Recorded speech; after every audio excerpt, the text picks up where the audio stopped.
Не күріп жеу вақытында кебек элеваторда бүгін де іш бик қызу. Береді Сулейманов һәм Южный хуҗалыклары кырларынан техникалар койтып кына тора. Лаборатория эшчеләре ордыкны анализга алганнан соң машиналар элеватор территориясенә үтә.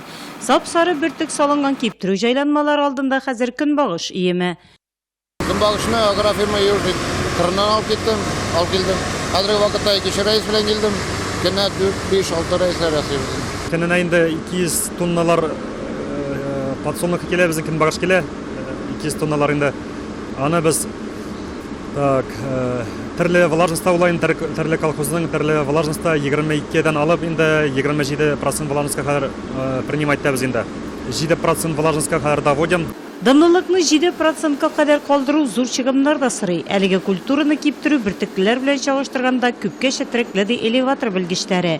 Үткән ел бер генә киптерү агрегаты эшләсә, быел икенчесендә киләгәннәр.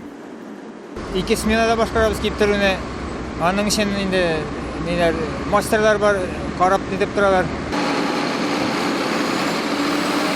Тәүлегенә 110 тонна көнбагыш киптерелә биредә, әмма шул ук вакытта янгын куркынычсызлыгы да игътибар үзәгендә.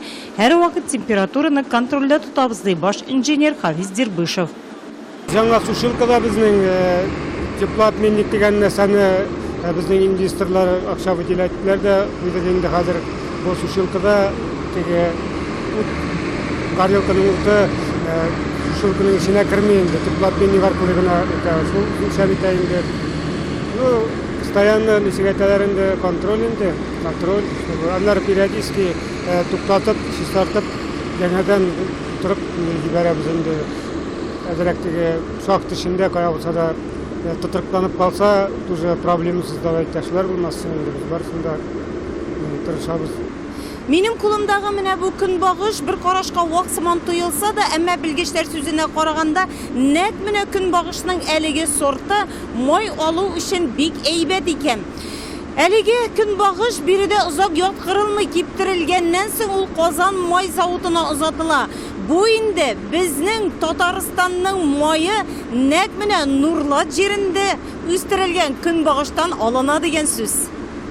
Экологик яктан чиста көнбагыш майы безнең район кырларында үстерелгәннәрдән дә ясала. Быел районда бөртеккә көнбагыш 9000 артык гектарда игелде. Югары табыш бирә торган культура шуның 2500 гектарыннан суктырып алынды.